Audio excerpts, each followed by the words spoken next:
Я назвал сегодня свою проповедь, не знаю, может быть, она как-то так парадоксально звучит, непривычно. Я назвал ее «Верить сегодня, оглядываясь назад». Потому что, когда мы говорим о вере, это что-то, что мы смотрим вперед, правда же? Даже этот стих, самый популярный, наверное, о вере, это вера – это уверенность в том, чего мы с надеждой ожидаем. Это, то есть, здесь говорится о будущем, правда же?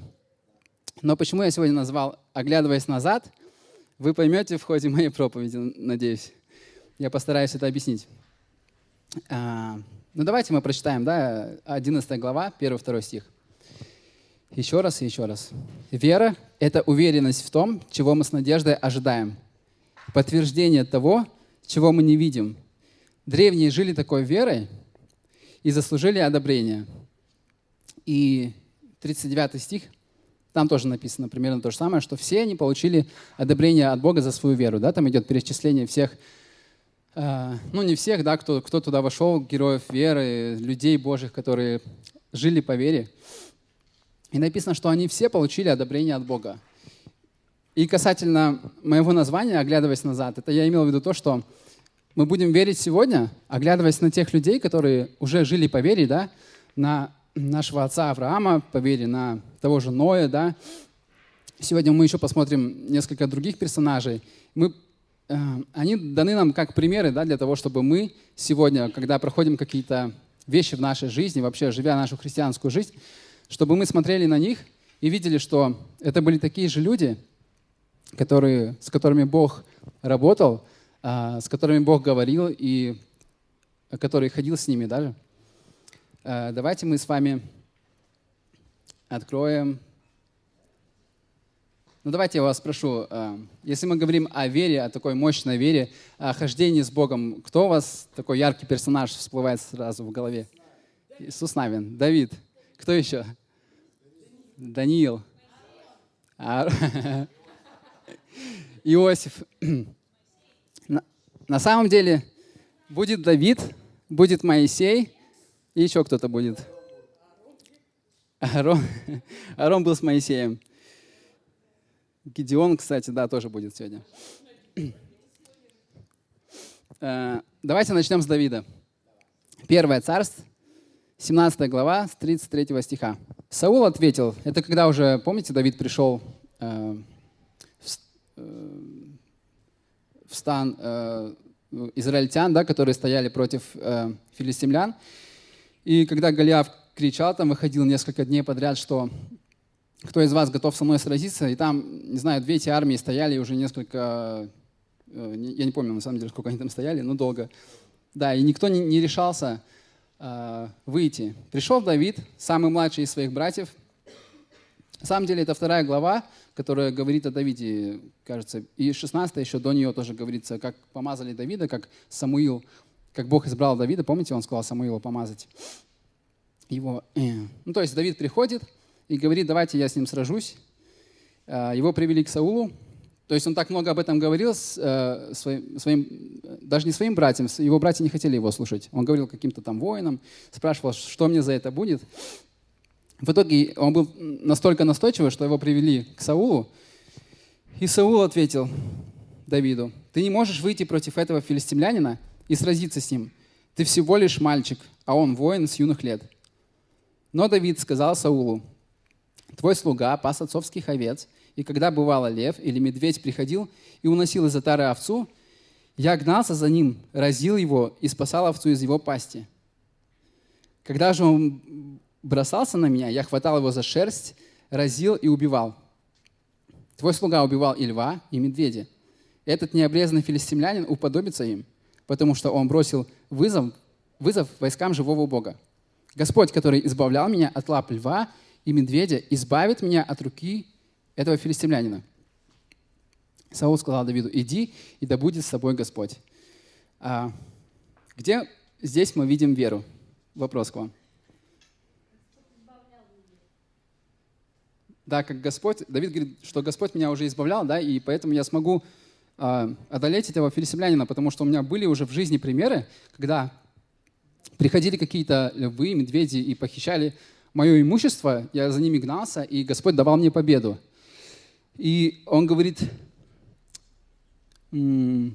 Господь, который избавлял меня от лап льва и медведя, избавит меня от руки и этого филистимлянина. И здесь такая мощная вера, да, ну то есть сколько там было людей, да, тысяч воинов, у которых не было такой веры. Но Давид знал Бога, и у него уже был опыт хождения с Богом, да, и опыт каких-то побед по вере. Аминь, да, аминь. И он был смел, у него не было какого-то сомнения, что Господь не поддержит его, да, потому что он говорит, я уже видел, что Господь меня избавлял. Ну, то есть Господь всегда был верен в моей жизни, и если я ходил за Ним, да, то Господь просто был со мной во всем, и у него не было сомнений. Я вижу в этом большую веру, и на самом деле я написал, что Давид был такой очень крутой. Если мы посмотрим дальше вообще жизнь Давида, то Давид был такой. Ну, у него, конечно, были разные моменты, да, он как человек, у него были и такие сильные падения, но Давид был таким честным парнем, который всегда приходил к Богу и был открыт, да, для него. И Бог видел его сердце на самом деле, и Бог видел его веру, потому что я не знаю, как можно без веры просто убить, ну, то есть противостоять такому Голиафу, да, большому, и просто победить его. Здесь мы видим пример такой классной веры. И когда мы смотрим на Давида, мы думаем, вау, какой парень был верующий, да, мощный, верующий. И как бы часто в нашей жизни нам не хватает, согласитесь, какой-то такой веры, да, противостоять каким-то большим твердыням в нашей жизни, каким-то испытаниям. Но не отчаивайтесь. Не все были такими крутыми, как Давид. Поэтому давайте откроем попроще парня, да. На самом деле, давайте к Моисею перейдем. Ну, если вы вспомните Моисея, то вы скажете, в смысле попроще парень там или какой-то... Да, давайте просто вспомним Моисея, что он делал, кем он был и как он вообще... Что он с Богом проходил, с народом израильским. Ну, и вы скажете, в смысле, он такой... Да, он на самом деле крутой, очень крутой, но давайте мы посмотрим в самое начало, когда Бог его призвал. Да, Моисей увидел горящий куст, да, он там пас овец или кого-то еще, и он увидел горящий куст, который не сгорал. И он решил к нему прийти посмотреть, что это за куст, который не сгорает. В итоге Господь был в этом кусте, и он через этот куст начал с ним говорить. И Бог говорит ему, что... Ну, там еще я расскажу, что Господь говорит, что я вижу стенания своего народа, да, в Египте, что египтяне их угнетают, и просто что они как рабы там живут, я хочу их спасти. И говорит Моисею, 10 стих, «А теперь иди, я посылаю тебя к фараону, чтобы ты вывел мой народ, израильтян, из Египта». Там интересно, я заметил такой момент, что Бог говорит, я хочу спасти свой народ, я хочу вывести его, я хочу, ну то есть Божье желание, и говорит, а теперь иди, я посылаю тебя, чтобы ты сделал. И я верю, что Богу всегда нужны люди, чтобы что-то делать. Скажи, Богу нужен человек. Богу нужен я. Аминь. И Бог, я заметил это в нескольких, ну вообще, если мы читаем Библию, мы это видим, что Богу всегда нужны люди, да. Он сказал Аврааму, иди, что-то делай, да, выйди из своей земли. Он сказал Ною, построй ковчег. Бог не послал с неба просто ковчег, да, он сказал Ною, строй ковчег. И как бы Бог мог просто забрать Ноя, как Еноха там, или кого-то всей семьей вознести, а потом просто их опять на землю спустить, чтобы истребить все живое, да. Но Богу всегда нужен человек. И сегодня, и несколько тысяч лет назад Богу нужны люди. И Бог сказал Моисею, иди, я посылаю тебя к фараону, чтобы ты вывел мой народ израильтян из Египта. Но Моисей сказал Богу, кто я такой, чтобы пойти к фараону и вывести израильтян из Египта? Похоже на кого-то из нас? Можете руки не поднимать. Когда Бог нам что-то говорит сделать, мы смотрим на себя и говорим, да кто я такой? Я вообще не проповедник, я не должен здесь стоять или что-то там говорить. Или разные вещи, да, я вообще гитарист, я вот там молча могу стоять и играть. Моисей был таким же человеком, он говорит, кто я такой, чтобы вывести израильтян из Египта? Бог ответил: «Я буду с тобой. Вот тебе знак, что я посылаю тебя. Когда ты выведешь народ из Египта, вы будете служить Богу на этой горе». Я тоже так подумал. Интересный такой знак, когда ты выведешь народ, когда ты выведешь народ из Египта, вы будете служить на этой горе. Ну, то есть Бог не сейчас ему какой-то знак дал, вот тебе, да, знак. Ну, кстати, позже он ему даст. Такой интересный момент, что когда ты выведешь, вы здесь будете служить, он пообещал ему. Моисей сказал Богу: «Вот я пойду к израильтянам и скажу им: Бог ваших отцов послал меня к вам». Они спросят: «Как его имя?» Что мне ответить им?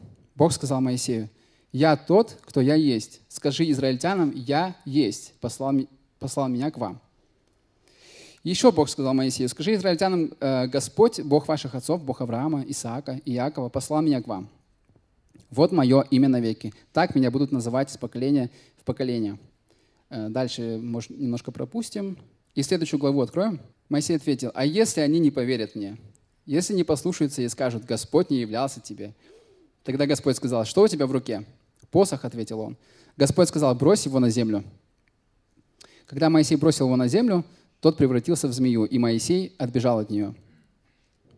Дальше он, помните, ему руку делал, что рука у него в проказе была. Это тоже как знамение, да? 10 стих. «Моисей сказал Господу: О, владыка, я не был красноречивым раньше, и не стал им теперь, когда ты заговорил со своим слугой. Я говорю медленно и невнятно». Господь сказал ему: «Кто дал человеку язык? Кто делает его глухим или немым?» Здесь мы видим, что Моисей уже 3-й или 4-й раз Богу возражает и приводит аргументы, какой он несостоятельный, какой он не умеющий говорить, или кто он вообще такой, да?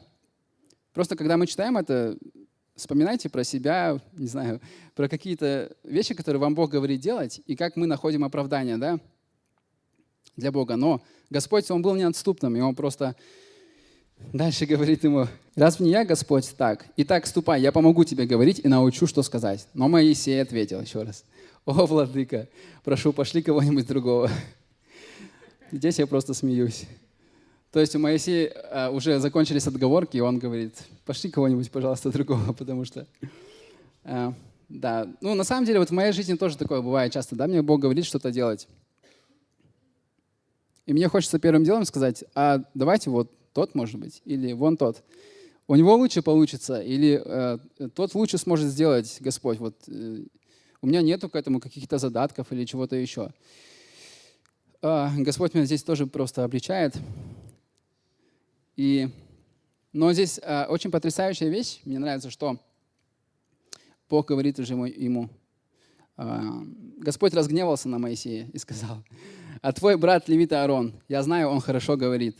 Он уже вышел, чтобы тебя встретить, и обрадуется, увидев тебя». Короче, Бог уже выслал Аарона, который, по сути, никуда не собирался, чтобы только Моисей смог сделать то, к чему Господь его призвал. И на самом деле в нашей жизни Бог иногда разные вещи уже просто помогает нам, да, что-то делать для Него, как-то служить для Него. Да. Просто подумайте, сегодня я бы вообще хотел, чтобы пока что мы будем слушать то, что я говорю, мы параллельно думали о том, к чему нас Бог призывает, да, и что нам Бог уже говорил, и мы как бы проигнорировали, либо какие-то отговорки нашли, какие-то весомые, да, отговорки, аргументы у нас есть, что я не могу это делать, или сейчас не время, да. Но здесь мы видим, что Моисей пошел, да, он вернулся туда, где он пас пастухов, и оставил их, собрался и пошел в Египет. То есть через все свои отговорки он их оставил, как бы ему не было страшно, как бы не было ему, не знаю, что бы у него ни происходило, он оставил все и пошел это. И я вижу в этом послушание, я вижу в этом веру, да, хотя мы смотрим на Давида, где Давид как-то так охотно, да, он сам проявлял инициативу, он сам говорил, что Бог уже был со мной, и давайте я сейчас сделаю, то есть убью, спасибо большое, я убью этого филистимлянина, и где Моисей просто всякими способами пытался убежать от Божьего призвания, но сейчас мы перечисляли все, что Моисей делал, и представляете просто, если бы Если бы он отказался от Божьего призыва, да, если бы он не пошел. Конечно, Господь бы нашел, наверное, кого-то еще, но сегодня мы видим Моисея перед собой как пример, да. И это хороший пример для меня, это хороший пример, я думаю, для каждого из нас, что сегодня, когда у нас что-то не получается или у нас какие-то кризисные моменты в жизни, и мы говорим: Господь, я не могу это сделать, я не хочу это делать, или я сейчас работаю, или у меня какие-то дела, да, но Бог призывает вас служить или что-то делать, да. Я не знаю, что вас Бог конкретно призывает, но это, возможно, не вывести народ из Египта, да, не вывести какое-то, ну, что-то, не какое-то большущее дело. С нами Бог начинает говорить с каких-то маленьких вещей. Я верю, что Давид, он был верен в каких-то маленьких вещах, и тем самым его вера росла, да, и когда он столкнулся с каким-то большим испытанием в своей жизни в виде Голиафа, он сказал: для Бога нет ничего невозможного, да, он сказал, что почему Господь не будет со мной, если Он был со мной уже до этого. И когда вам сложно, когда вы начинаете отговариваться, вспоминайте просто Моисея и всю эту историю, пожалуйста. Хорошо? И Алина говорит каяться, да. Итак, давайте откроем. Я еще хотел посмотреть вот этот момент, где, помните, на самом деле Моисей сохранил вообще израильский народ, если так можно сказать, как народ, да, потому что Бог несколько раз хотел уничтожить израильский народ. И он говорил, что я произведу от тебя народ, а их уничтожу. Давайте вот мы посмотрим Исход 32 глава. Помните, когда Моисей ушел на гору, народ начал поклоняться идолам, и Бог просто это увидел и сказал: «Итак, оставь меня, Бог, — говорит Моисею, — я обращу свой гнев на них и погублю их. Потом я произведу великий народ от тебя». И дальше мы видим, если будем читать, что Моисей умолял Бога, чтобы он оставил народ в живых, потому что он говорит: если другие народы увидят, что ты захотел вывести свой народ, но истребил его, да, что же они скажут? Представляете, у Моисея уже была такая, не знаю, мощная сила, чтобы не противостоять, а переубедить Бога, да, сделать какое-то... Бог на самом деле намеревался уничтожить народ. И дальше, и не один раз, вот второй раз это было числа, 14 глава, с 11 по 12. «Господь сказал Моисею: до каких пор этот народ будет презирать меня?» Помните, когда это Бог сказал?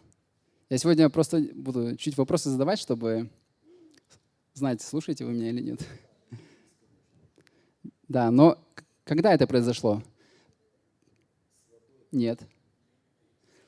Когда они подошли к обетованной земле, и они уже послали, помните, 12 да, соглядатаев, да, и они пришли и начали говорить: мы не сможем, мы в их глазах как кузнечики, в своих глазах перед ними как кузнечики, да, и эта земля просто нас поглотит. И они начали роптать и говорить: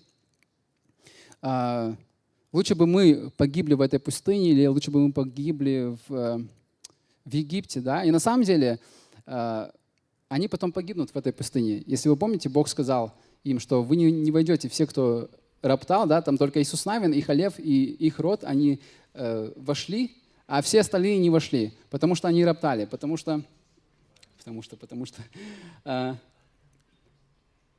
Бог сказал: вы не войдете.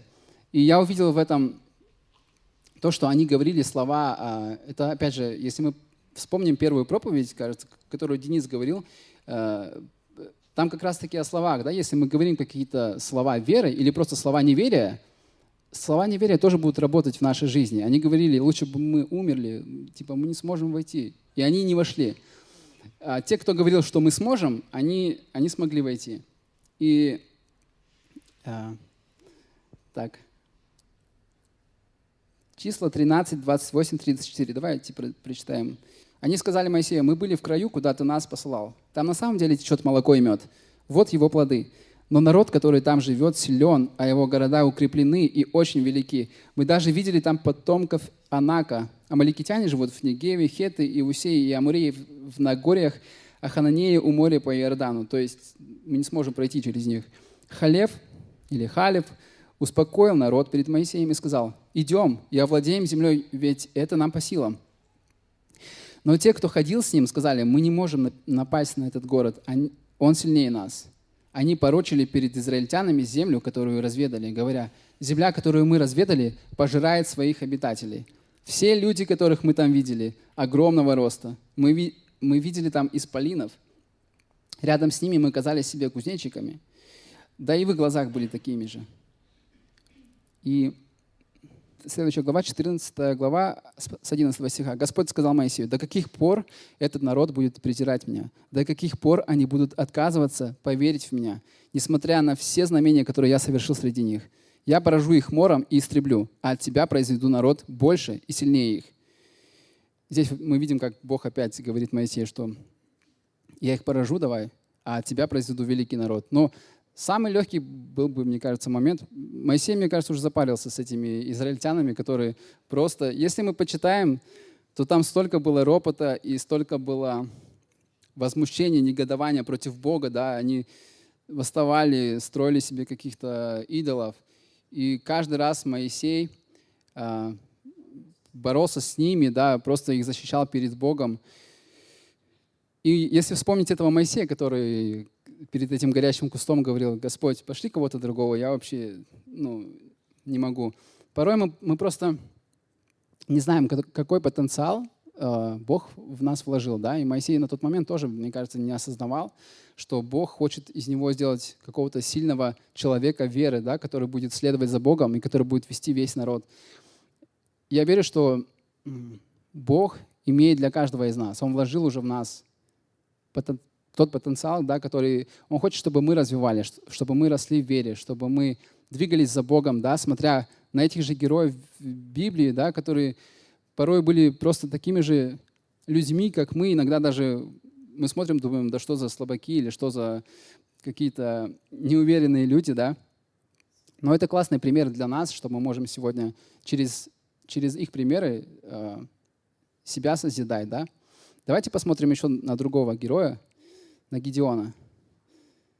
Когда вы слышите Гидеон, что вы представляете или что вы сразу вспоминаете?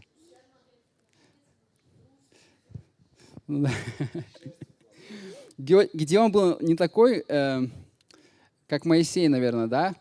И на самом деле, если почитать, он там не очень хорошо даже закончил, да, кажется, свою жизнь. Но был период в его жизни, когда, опять же, почему он нехорошо закончил? Потому что он отступил от Бога, да? И каждый раз, когда мы отступаем от Бога, когда в нашей жизни появляются какие-то другие боги, да, какие-то другие вещи, которые мы ставим выше Бога, которые мы делаем для себя. Там в Ветхом Завете четко было написано: не ставьте себе других богов. Да? Господь очень сильно и ревностно относился к этим моментам. И если вы вспомните, Бог всегда говорил: «Я Господь ваш Бог, я вывел вас из Египта, и не делайте себе других богов». И про Гидеона.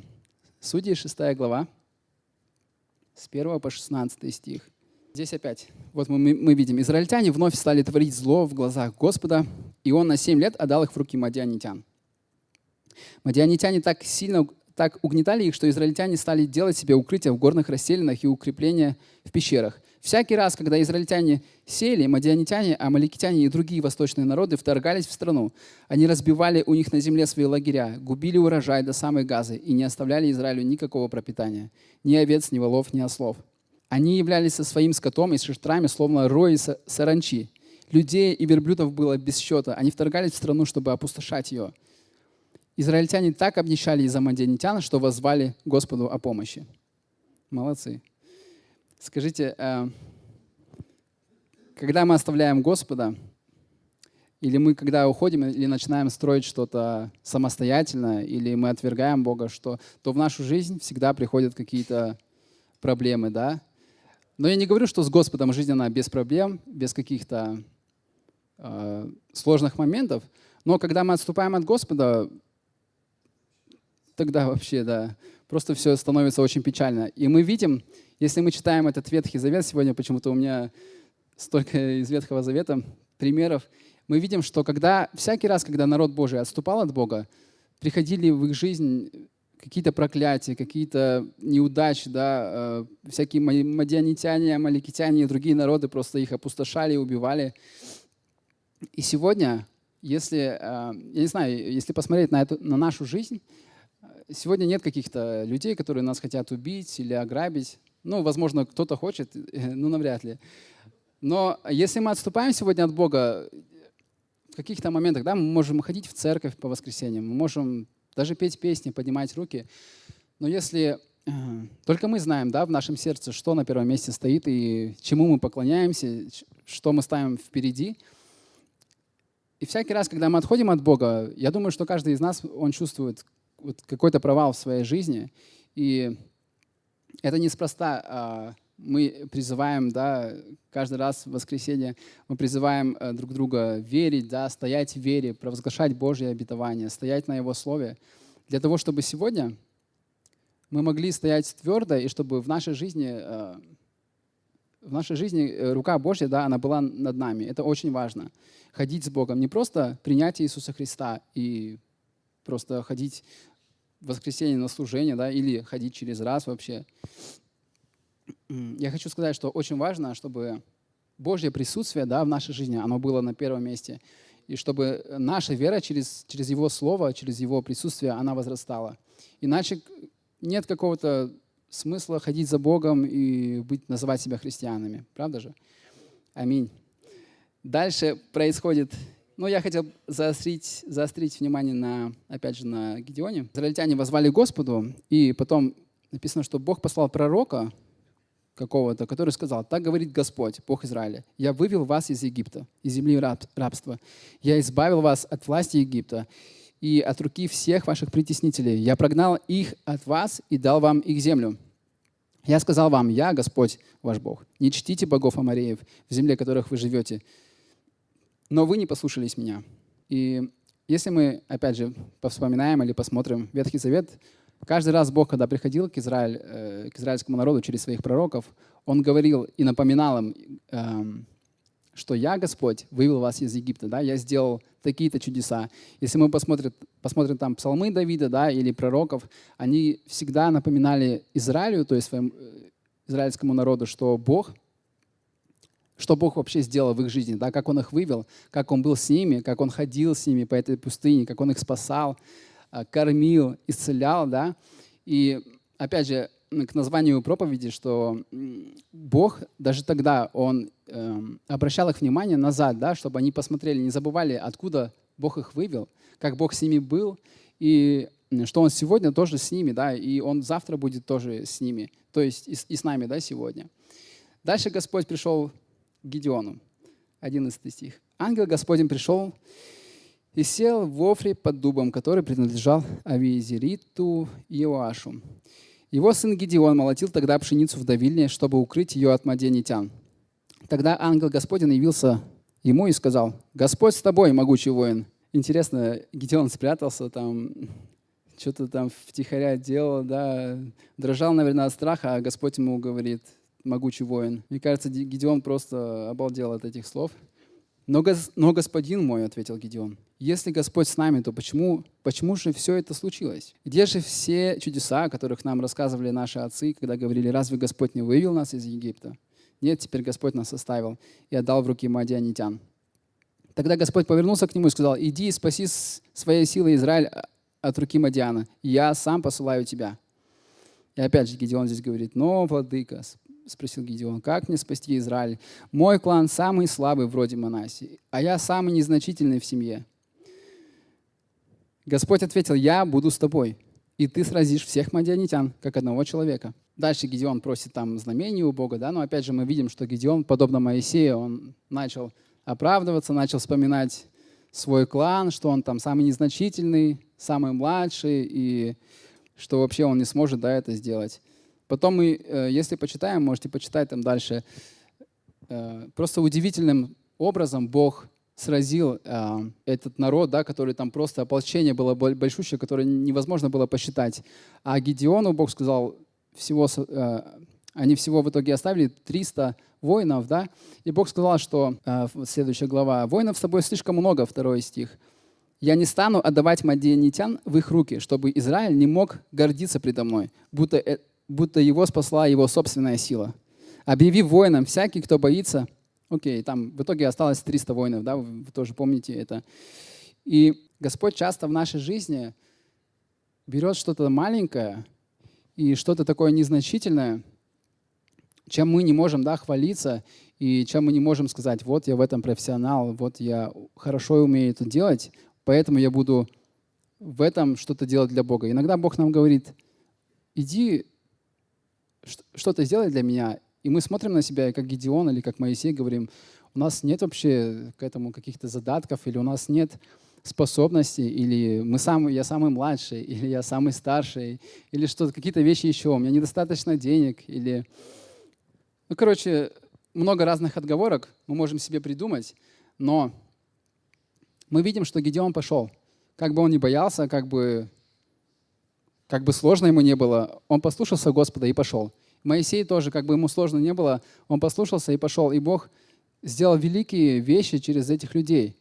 И сегодня просто я хочу вам сказать и себе, что Бог может сделать великие вещи в нашей жизни. Даже если мы сегодня не верим, даже если мы сегодня находим какие-то отговорки, просто найдите в себе силы откликнуться на Божий призыв и начать что-то делать. Вы сами знаете, да, к чему вас Бог призывает. Если не знаете, то просто ищите Бога и просите, и спрашивайте Его: Господь, что сегодня я могу делать на том месте, где я есть, да? Как я могу служить Тебе? Как я могу служить, может, в церкви, может, каким-то людям на работе, может, каким-то знакомым, в разных местах, да? Что я могу сегодня делать? Возможно, Бог вам что-то скажет, и вы подумаете, это какая-то маленькая, незначительная вещь. Но если вы начнете это делать, я верю, что вы увидите через это руку Божью, и что Бог постепенно нас будет приводить к чему-то классному. А может, не будет приводить, может, Он просто призывает нас делать какие-то, как нам кажется, маленькие вещи, да? Но когда мы посмотрим назад, мы увидим, какую большую работу Бог проделал, да, через нас. Скажи аминь, если ты соглашаешься с Богом. Аминь, аминь, аминь. Еще я думал, что мы часто, как люди, хотим, чтобы Бог нам сразу отвечал. Правда же? Если мы вспомним, также я переслушивал проповедь Дениса, вот первую проповедь, там, «Мера веры», она, кажется, называется. Там Денис говорил, что это как раз-таки вот этот пункт, он относится к таким людям, у которых малая вера, да, как я себе где-то здесь записала. Помните, там были четыре веры. Малая вера, действующая вера, великая вера и удивительная вера. И вот этот момент, когда мы хотим от Бога чего-то сразу, и мы не понимаем, когда Бог нам не отвечает, да, мы говорим: Господь, ну вот у меня же проблема, почему ты меня не слышишь, почему ты не отвечаешь? Этот момент, он относится к малой вере. Если вы замечаете до сих пор в себе эти вещи, то вам нужно расти в вере. Скажи своему соседу: нам нужно расти в вере. Аминь. Нам всем нужно расти в вере. Аминь. И просто чуть-чуть вспомнить ту проповедь. Там как раз-таки, что нам нужно для того, чтобы мы росли в вере. Если вы помните, то вообще будет классно. 3 пункта. Первое — слышать Слово Божье. Второе — говорить Божье Слово, слова веры в свою жизнь. И третье — сначала вера, потом чувство. То есть, когда мы какие-то моменты в жизни у нас есть, и нам хочется сказать, что... Или мы чувствуем, да, себя как-то... Мы не чувствуем, что Бог может сейчас что-то сделать. Мы своим чувством просто запрещаем и говорим: Господь, я верю, что Ты способен сделать сейчас что-то в моей жизни. И мы начинаем говорить эти слова веры, да? Когда мы двигаемся не чувствами, а верой, тогда наша вера, она уже... не на начальном, да, этапе, тогда мы можем проверить, что мы растем в вере. И мы видим, что Моисей в начале своего пути, он был таким слабеньким, да, какие-то чувства он пытался Богу объяснить. Гедеон тоже не верил в себя, да, так как в него верил Бог. Но Господь каждый раз, Он напоминает своему народу и говорит о своих чудесах. Он говорит: «Я вывел вас из Египта. Я вас простил, я вас искупил». Если сегодня, да, мы посмотрим на Новый Завет, то Иисус Христос, Он сделал все для нас. Он отдал свою жизнь за нас, да. И сегодня мы не можем на самом деле заслужить или как-то заработать это спасение. Даже если люди очень сильно хотят это сделать, они просто не смогут, потому что есть только один путь — это Иисус Христос. И один путь, через который наша вера, она может возрастать, да, и расти. Если вы помните, то Бог даже в Ветхом Завете установил разные праздники для того, чтобы напоминать о том, что Он сделал. Помните, праздник Пасхи был, да, или Песах? И Бог там говорил, я прочитаю быстро сам Исход 13 глава с 8. «В тот день пусть каждый скажет своему сыну: я поступаю так в память о том, что Господь сделал для меня, когда я вышел из Египта. Этот обычай будет вам как знак на руке, как памятка на лбу о том, что закон Господа должен быть у вас на устах. Ведь Господь вывел вас из Египта могучей рукой. Соблюдайте этот обычай в назначенное время из года в год». Господь дал им этот праздник для того, чтобы они вспоминали Божьи дела и говорили о этих делах своим детям, своим следующим поколениям. Да? И потом мы просто видим, как люди превратили из этих праздников просто какую-то традицию, да, сделали. Но на самом деле Бог дал им для того, чтобы они вспоминали Его дела. И сегодня мы можем вспоминать Его дела каждый наш день, да? Вспоминать то, что Он сделал, когда особенно нам сложно верить, да, когда очередная какая-то ситуация в нашей жизни возникает, мы можем не просто говорить: «О, Господь, как и что мне теперь делать?», да? Но мы можем просто вспоминать Божьи дела и говорить: «Господь, Ты был верен в моей жизни, Ты проводил меня через разные ситуации, я верю, что сегодня Ты также силен, да, провести меня через разные моменты, исцелить меня, спасти моих родственников, спасти, не знаю, сделать что-то невероятное в моей жизни». Оглядываясь назад, просто вспоминайте Божьи дела. Скажи своему другу: «Вспоминай Божьи дела». Ну и вообще, когда мы хотим, чтобы Господь что-то сделал прямо сейчас и здесь, то я вам хочу 2 места из Писания показать. Деяния, 1 глава, 6 по 8 стих. Когда ученики собрались вместе, они спросили Его: «Господи, не настало ли Тебе время восстановить царство Израиля?» Он сказал им: «Не ваше дело знать времена и сроки, которые Отец установил своей властью. Когда на вас сойдет Святой Дух, вы получите силу и будете моими свидетелями в Иерусалиме, по всей Иудее, в Самарии и до края земли». И дальше написано, что Он на их глазах вознесся. Я так читал и думаю, интересно, Иисус им сказал: «Не ваше дело, вы просто делайте то, что я вам сказал». Да? И если что-то не происходит в вашей жизни прямо сейчас и здесь, не заморачивайтесь так сильно на этом, что как будто бы Бог вам не отвечает или Бог вам не хочет отвечать. Просто делайте Божье дело, то, к чему Он вас призвал, да, говорите Божье Слово. Даже если вы не видите, что сейчас что-то происходит, даже если вы не чувствуете, просто себе говорите: «Не мое дело, значит, сейчас это знать». Как бы это грубо не звучало, но, не знаю, Иисус им грубовато сказал или как-то мягко, но, наверное, более мягко, да, Он сказал, потому что как-то так попрощался с ними. Если мы посмотрим Исайя, 55 глава, там тоже, помните, написано: «Мои мысли — это не ваши мысли, и мои пути, они не ваши пути». Вот, да. «Не пути ваши, не мои пути, возвещает Господь. Как небо выше земли, так мои пути выше ваших путей, и мои мысли выше ваших мыслей». И здесь я вижу то, что Бог не просто хочет сказать, типа, не твое дело, да, не лезь, да. Бог хочет сказать, что Его намерения, они лучше, чем наши. И если мы сейчас чего-то не понимаем и думаем: «Господь, вот сейчас было бы хорошо вот так вот сделать», а Бог говорит: «Я знаю, как лучше, просто доверься мне». Давайте будем доверять Богу, да, в таких ситуациях. И когда нам очень плохо, говорить: «Господь, я все равно Тебе доверяю и верю, что Ты не оставишь, Ты Бог верный».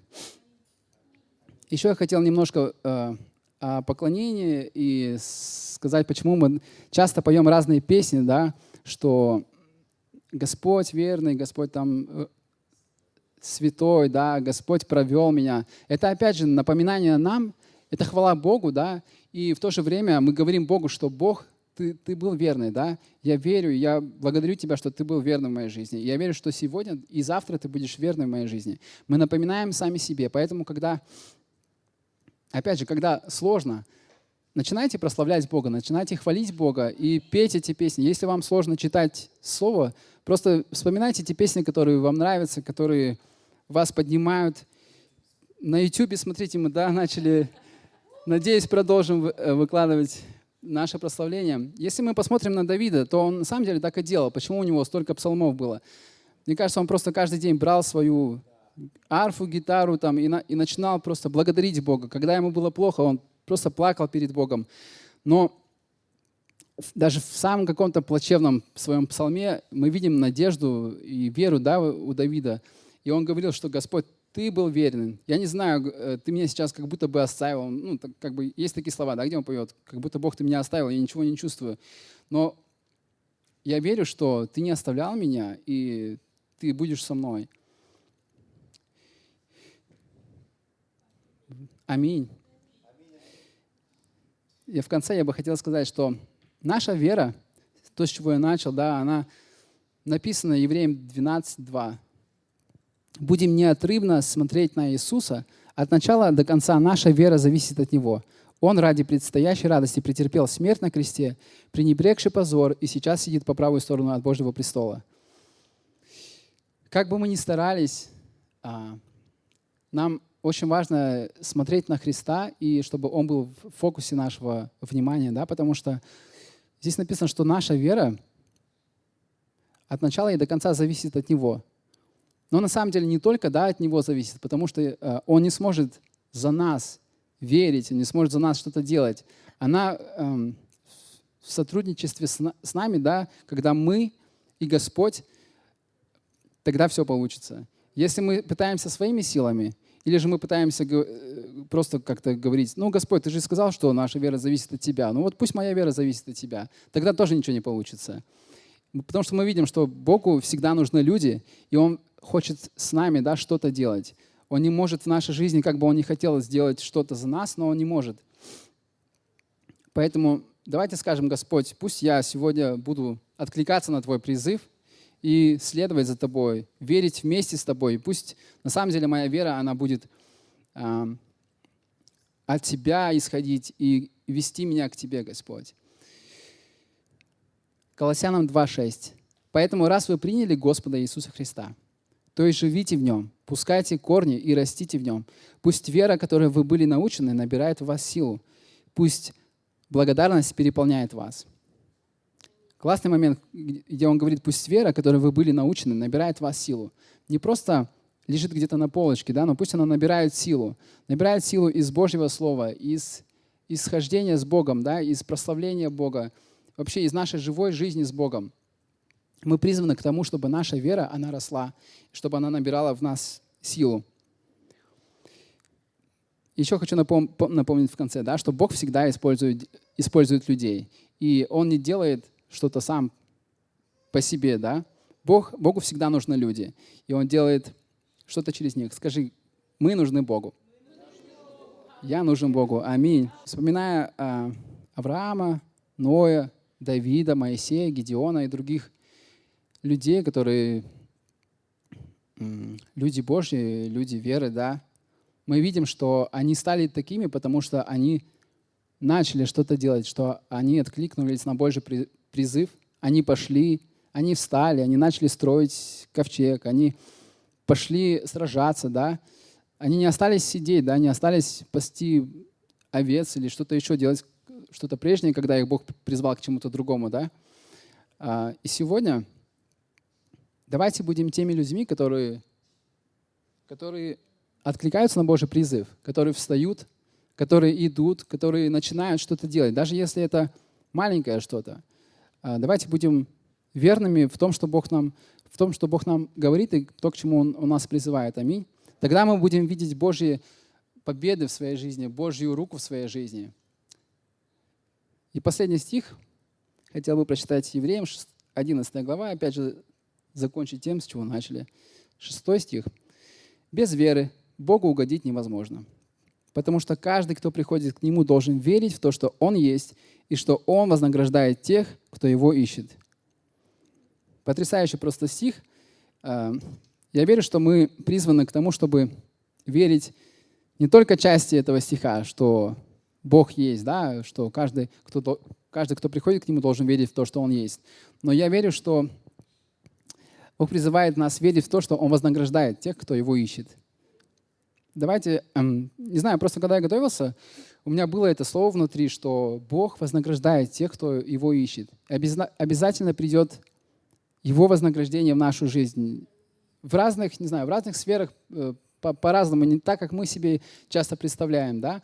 Но просто давайте будем верить в это. И это местописание, я думаю, оно будет работать в нашей жизни только тогда, когда мы будем его принимать, когда мы будем говорить его, и когда мы будем на самом деле верить тому, что Бог говорит. Потому что Бог нас так сильно любит, и Он хочет для нас самого лучшего, и Он хочет нас вознаграждать. Аминь.